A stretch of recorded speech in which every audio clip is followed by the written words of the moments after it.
Story 1. The Mirror Above the Bed. 11:45 p.m. A boutique hotel suite. A mirror on the ceiling that reflected more than it should. It was 11:45 p.m. when I entered the boutique hotel suite, and the first thing I noticed wasn't the crisp white sheets or the faint trace of cologne in the air. It was the mirror, mounted above the bed, angled in a way that made the room feel both larger and more confined. My client had requested this place specifically. He said it was important that the room had it. I tried to laugh it off, but the glass seemed to breathe with its own weight, reflecting me before I even settled in. He was charming at first, careful with his words, deliberate with his gestures. But his eyes kept lifting upward, as though the real focus of our meeting wasn't me, but the reflection hovering above us. Each time I moved closer, he adjusted the angle, just slightly, just enough to catch more of me in that cold rectangle of glass. The intimacy was there, unspoken, but it felt staged. Like someone had written a script and we were only following it. The mirror caught every movement, my hand brushing against his shoulder, the slow rhythm of breath between us. But the longer I watched, the less it felt like ours alone. My skin prickled in ways I couldn't explain. I told myself it was just the strangeness of seeing myself above, doubled, like a witness I hadn't agreed to. Yet his fingers never stopped fidgeting with the remote that tilted the frame, as though perfection depended on an angle only he could see. When I shifted closer, his expression changed, softened, then sharpened again, as if the mirror itself was directing him. His lips brushed against mine, brief, calculated. But he didn't hold the kiss. Instead, his gaze snapped upward into the ceiling, into that glass where two bodies moved, and something in me froze. For a heartbeat, I could have sworn another rhythm played there, slightly delayed, like a shadow pretending to keep up. I tried to ignore it. Mirrors play tricks. Angles bend. Light lies. That's what I told myself as I leaned back against the pillows. But when I glanced up again, the reflection didn't match. His head was turned toward me on the bed, but in the glass, his eyes weren't. They stared straight out, past us, past the frame, locking on something I couldn't see. And then, just for a second, I thought I saw another set of eyes blink back. I sat up too quickly, nearly laughing it off, but the sound never left my throat. He didn't look surprised. He didn't even look at me. His gaze was fixed above, unblinking, hungry in a way that wasn't for me at all. When I whispered his name, he finally turned, but the delay in the mirror made my stomach tighten. The glass had held him a beat too long. He broke the silence with a murmur, something rehearsed, almost affectionate. Then he stood, adjusting his cuff, and slipped toward the bathroom. The sound of running water filled the space, but his instructions lingered, low, urgent. Keep performing. Don't stop. My chest tightened. Performing for whom? The room smelled faintly of bleach and smoke, a mixture that made the air heavier, harder to breathe. Above me, the mirror stretched wide, waiting. I shifted on the bed, uncertain if I should obey. My own reflection looked pale, nervous, caught in the glow of the bedside lamp. But then the mirror moved, just slightly. A tremor across the glass, though nothing touched it. My client was gone, the faucet still running, yet another presence stirred in the reflection. My skin prickled with the certainty I wasn't alone anymore. I froze, breath shallow, staring upward. The figure in the glass was me, and yet not. My reflection's lips curved in a smile I wasn't wearing. Its chest rose and fell out of sync with mine, like someone else was breathing through my body.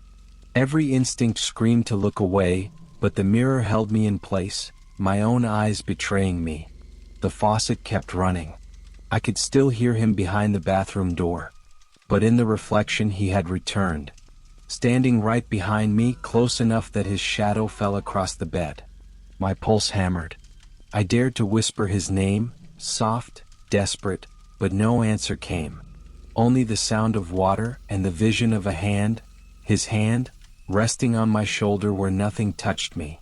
I bolted upright, heart racing, but the room was empty. Just me, the sheets tangled, the air heavy with steam from the bathroom. The mirror, though, it showed movement. Someone shifting just beyond the frame, circling. My throat dried as I whispered, more to myself than anyone, "Would you let someone watch, if you couldn't tell from where?" The words felt stolen, as if they weren't mine anymore. I left the hotel before dawn, shaken, unable to look back at the ceiling. Days later, a link arrived in my inbox. No sender, no subject. Was a video. The same room. The same mirror. Only me alone, staring upward at nothing. I haven't booked a client since.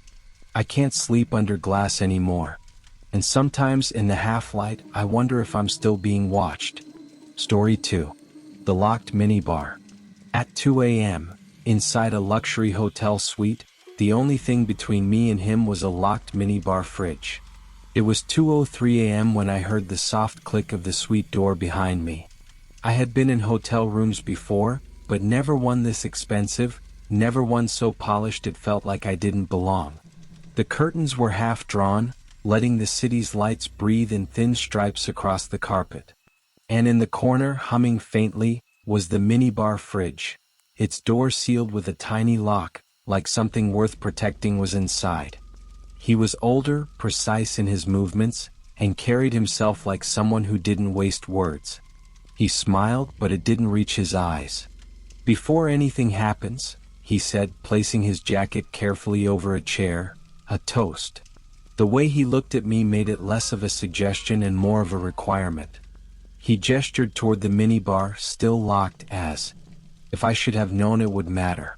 He pulled a small silver key from his pocket, turning it between his fingers before sliding it into the lock. The door opened with a low creak, colder air spilling out into the room. Inside, the bottles looked ordinary, tiny gin, whiskey, vodka, neatly arranged. Yet he handled them with a care that felt ritualistic, selecting one without glancing at the labels. "This one," he murmured, pouring amber liquid into 2 glasses, his eyes never leaving mine. When he handed me the drink, our fingers brushed. His touch lingered just a second too long, warm and deliberate. I raised the glass, waiting, but he didn't drink. Instead, he watched. His breathing slowed, almost measured, like he was memorizing how I would react. The burn on my lips came sharp and fast, nothing like whiskey.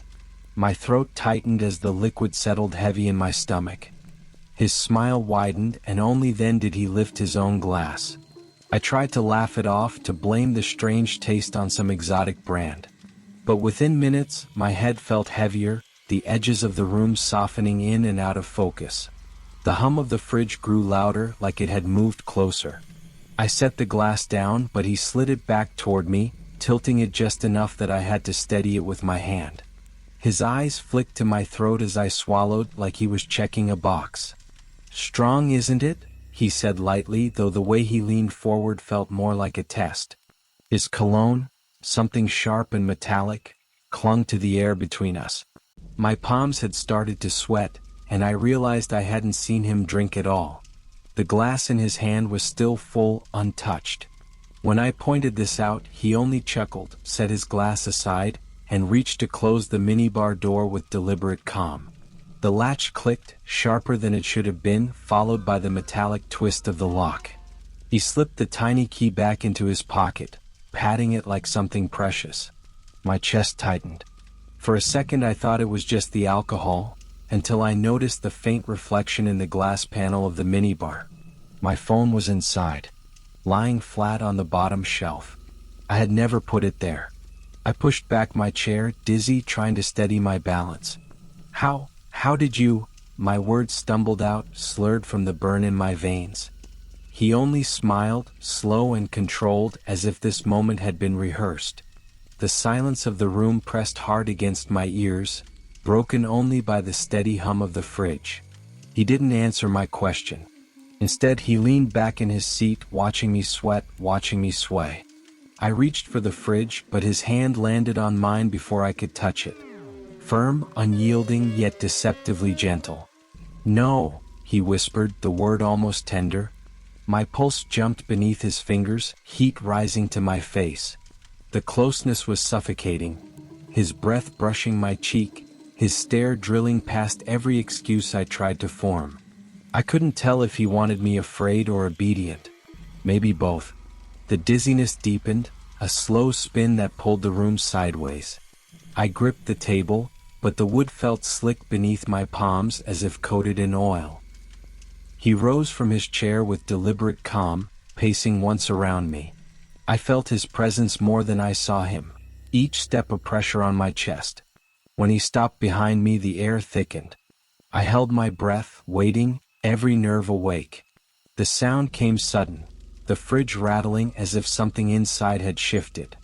I turned, but the door remained locked, the faint red LED casting its glow across the carpet. My phone lit up once, screen flashing through the glass, though no call had come. My body felt heavy, anchored, while his shadow leaned over mine. His lips brushed close to my ear and I heard him breathe, "Would you drink, if they poured it for you?" The next thing I remember is morning light pushing through the curtains. I was fully dressed, lying on top of the bedspread, the room cold and too quiet. The minibar stood closed as if untouched, the key nowhere in sight. On the desk was a folded receipt, blank, no charges, no proof I had been here at all. My phone rested beside it, battery drained. Sometimes I wonder if I imagined the whole night. But then, why do I still taste that burn when I swallow? Story 3. The wallet on the nightstand. Midnight. An upscale apartment. A wallet left open on the nightstand, IDs inside, none matching the man I was with. It was past midnight when I noticed it. The wallet sat open on the nightstand, its leather catching the glow from the dim lamp. Inside, cards were fanned out like a hand of poker. Names. Faces. Too many. None of them matched the man who had just stepped out of the shower behind me. I told myself it was nothing unusual, clients live double lives all the time. But as he moved closer, towel around his waist, his eyes lingered on me like he was waiting for a question I didn't dare ask. The air smelled faintly of his cologne, sharp, expensive, almost metallic. I tried to steady my breath. I couldn't stop staring at the wallet. He noticed where my eyes had gone. A small smile touched his lips, too practiced to feel warm. "You like to know who you're with," he said, his voice low, teasing. His fingers tapped the nightstand once, right next to the open wallet, before he leaned against the wall to watch me. I nodded, though the words caught in my throat. I wanted to look away, but I couldn't. Each ID was different. Different names, different addresses, the same face. Almost. A photo here with sharper jawlines, another with softer hair, one with eyes that seemed a shade too dark. It was him. And yet it wasn't. My skin prickled, like the room had grown smaller, the air heavier. He reached for his phone and sat on the edge of the bed. "Let's take a picture," he said lightly, but there was weight under the words. He didn't ask. He placed the phone in my hand, then picked up the wallet and pressed it against my chest.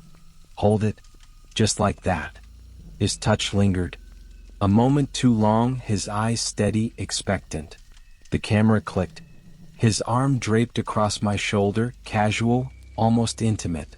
But the wallet felt heavy, as if the IDs inside were burning through my skin. I tried to smile, but it came out tight, nervous. He checked the photo, then insisted on another. And another. Always with the wallet in plain sight. Always with me holding it like proof. On the fourth photo, something caught my breath. My own face looked strained, eyes slightly wide, but it wasn't that. A hand rested on my shoulder, long fingers gripping tight. Yet both of his hands were visible in the frame. One holding the phone, the other brushing my arm. The hand on me was darker, rougher. It didn't belong. I blinked hard, looked again. The hand was still there, its knuckles pale with pressure. My stomach turned. I wanted to delete it, but he pulled the phone back before I could react. His expression didn't change. Calm, smooth, as though nothing was wrong. He slipped the phone into his pocket and exhaled like a man who'd won something. He placed the wallet back into my hands, slower this time, deliberate. "Keep it," he murmured, his eyes never leaving mine. "For next time." His tone was calm, almost affectionate, but something in it carried an edge, like a warning or a claim. The leather felt cold, heavier than before. I wanted to drop it, yet my fingers stayed locked around it. The silence stretched. Only the low hum of the city beyond the glass filled the room. He leaned closer, his breath brushing my ear, his words almost tender, "Don't lose it."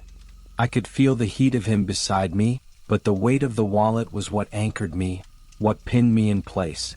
My pulse hammered in my throat.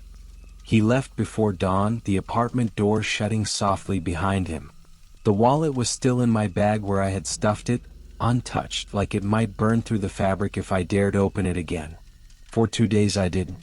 I tried to convince myself it had been nothing, just a game, just a client's strange indulgence. But the thought gnawed at me, the memory of that hand in the photo I never got back. On the third night my phone rang. An unfamiliar number steady on the screen. When I answered, the voice was calm, unhurried. "May I speak to?" And then it spoke, one of the names from the wallet, not mine. My chest went cold. I didn't answer. The line stayed open, breathing faintly on the other end. "I'll ask you, what would you do if their wallet told a different story?" Story 4. The camera hidden in the lamp. 10:30 p.m. A guest room in the suburbs. A lamp hums faintly, and inside its light, something blinks back. It was 10:30 p.m. in a quiet suburban street when I walked into his guest bedroom. The curtains were already drawn, the air smelled faintly of cologne, and the only light came from a lamp on the nightstand. It wasn't bright, just enough to wash the room in a warm honey shade. But there was something odd about it. The bulb hummed, soft at first, then louder when I shifted closer to unpack my bag. I told myself it was nothing, just cheap wiring. Still, I couldn't shake the feeling that the sound was aware of me. He wanted me in front of that lamp. Not near the bed, not on the chair. Right there, standing where the glow fell directly over my skin. His voice was calm, steady, almost rehearsed as he insisted. "Stay where the light hits you." The words should have sounded flattering, like he wanted to admire me. But his eyes never really met mine. They kept flicking toward the lamp, as if it mattered more than anything else in the room. I tried to make it playful, leaning into the light the way he wanted, tilting my head so my hair caught the glow. The air felt heavy, charged, like the lamp's hum was crawling over my skin. He didn't move closer. He just sat on the edge of the bed, hands clasped too tightly, breathing shallow. The silence between us stretched, broken only by that low electrical buzz. It felt less like intimacy, and more like a test I didn't understand. When I shifted just a step to the side, his body stiffened. "No," he said, quiet but sharp. He gestured me back into position, directly in front of the lamp. His gaze lingered, not on my face, not even on my body, but straight through me. My stomach tightened. The light wasn't just light anymore, it was a spotlight. And the way he watched it, not me, made my skin prickle as if something else was watching from the other side. I tried to distract myself, running a hand slowly along my arm, letting the movement feel natural, even inviting. But the hum rose as I brushed closer to the lamp, a vibration that seemed to sync with my pulse. My lips parted to say something light, but the words dried up. He wasn't reacting to me. He was reacting to the lamp, as though my presence was secondary, just a shadow cast for its benefit. That's when I noticed it. Inside the bulb, past the thin glare, a tiny red glimmer blinked once, then again. Not a trick of light. A deliberate pulse, sharp against the warm glow. I froze, my body angled toward him, but my eyes locked on that dot. My throat tightened. I thought of microphones, of lenses small enough to hide anywhere. I thought of being framed, every gesture of mine stored where I couldn't see. I forced a smile, soft and teasing, but my hands trembled as I adjusted the strap of my dress. The red blink didn't stop. He leaned forward slightly, eyes following the motion, though not mine. His gaze flicked back to the lamp each time. His breathing grew uneven, almost eager, but not directed at me. It was like the lamp itself was the third presence in the room, commanding both of us without words. My skin felt too exposed under its glow. I pretended to stretch, buying myself a second to think, but the hum rattled louder in the silence. I glanced at the outlet, heart pounding. If I unplugged it, maybe it would stop.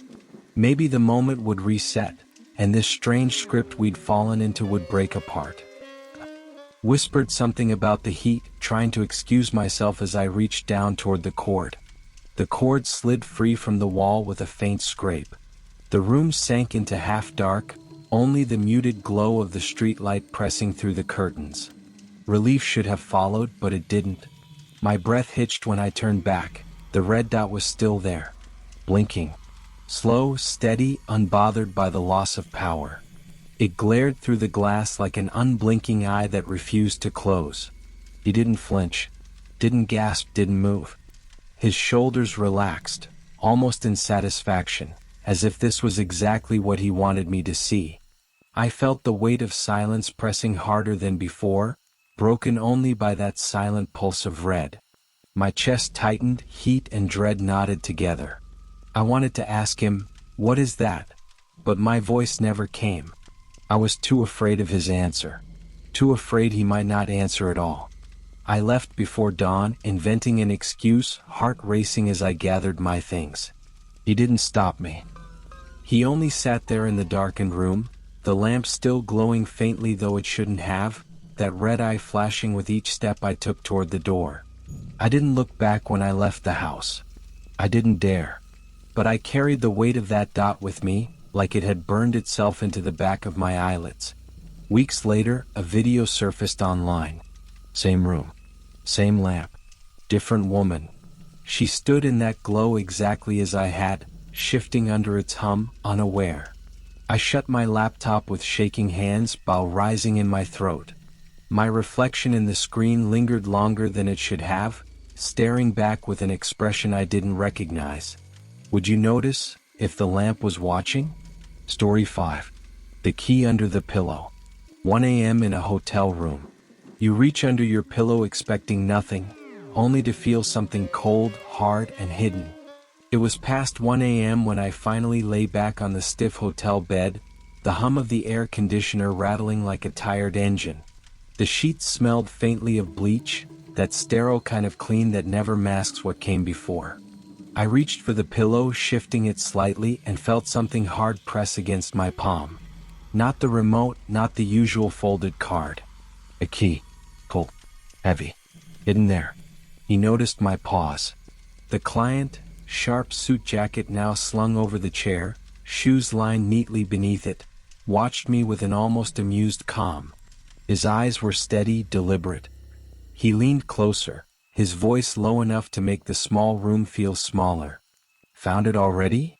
A smile lingering just too long. The key was still in my hand, pressing into my skin. I tried to play it off, setting the key lightly on the nightstand as if it meant nothing. But he reached out, took it from there with 2 fingers and slipped it back beneath the pillow behind my head. The way his hand lingered, brushing the fabric near my hair, made my breath catch. "Don't lose that," he whispered, eyes locked on mine. "It's the only way out." The room felt instantly smaller, as though the walls had shifted closer. I told myself it was a joke, some strange attempt at seduction, but my chest tightened anyway. The thought that he had hidden the key before I even noticed, under the pillow where I'd rest my head, made something cold slide down my spine. His smile didn't fade. If anything, it deepened, as if he could feel my unease. He sat back against the headboard, shirt half unbuttoned, watching me with a patience that felt rehearsed. The air smelled faintly of cologne and something warmer, like the trace of skin on fabric. I couldn't tell if the heat in my chest was desire or warning. Every time I shifted, I felt the weight of the key beneath the pillow again, pressing up against me like a secret I wasn't supposed to touch. I laughed softly, more out of nerves than humor, and asked why he'd hide it there. His answer came slowly, deliberately, like each word was being chosen. "Because if you want to leave," his eyes drifted down, then back up, "you'll have to reach past me first." The room went quiet after that, except for the thin rattle of the vent and the sound of his breathing, steady, unhurried. I told myself it was playful, just some client's way of controlling the mood, but the thought of that single key gnawed at me. I waited until his gaze wandered, until his head tilted back as if he were relaxing. Then I eased my hand beneath the pillow. Empty. Only fabric and my own quick pulse under my fingers. The smile returned before I even pulled my hand away. He was watching me again, his eyes sharp in the dim light. "Looking for something?" he asked softly, as though he already knew. My throat tightened. The nightstand drawer, the desk, even the floor, no glint of brass, no sign of the key. It was gone. I stood and crossed the room, my bare feet brushing against the rough carpet. My hand gripped the knob, twisted, locked. No give. The bolt was in place, and without that key I wasn't going anywhere. That was when it started, a sound from the other side. The knob rattled, sudden and sharp, as if someone was testing it. I froze. My heart slammed against my ribs, each beat too loud in the silence. The client didn't move. He sat upright on the bed, hands folded in his lap, watching me with that same unbearable calm. "Strange," he murmured, his voice unshaken. "We're not expecting anyone." The knob shook again, harder this time. Whoever it was, they wanted in. I backed away from the door, every instinct telling me to scream, to run, yet there was nowhere to go. The rattling stopped as abruptly as it began, leaving only the hum of the vent and the faint buzz of the ceiling light. He tilted his head, still smiling as if enjoying some private joke. I couldn't stand the weight of his stare, the certainty in it, as though he already knew how this night would end. The next thing I remember is the lobby's fluorescent glow, a plastic chair beneath me, and the clerk's uneasy glance from behind the counter. My hands were empty. No key. No explanation. Just the taste of metal still on my tongue, like I'd been holding it between my teeth. I can't stop thinking about what he said, that calm whisper before the silence returned. Would you stay, if they held the only way out?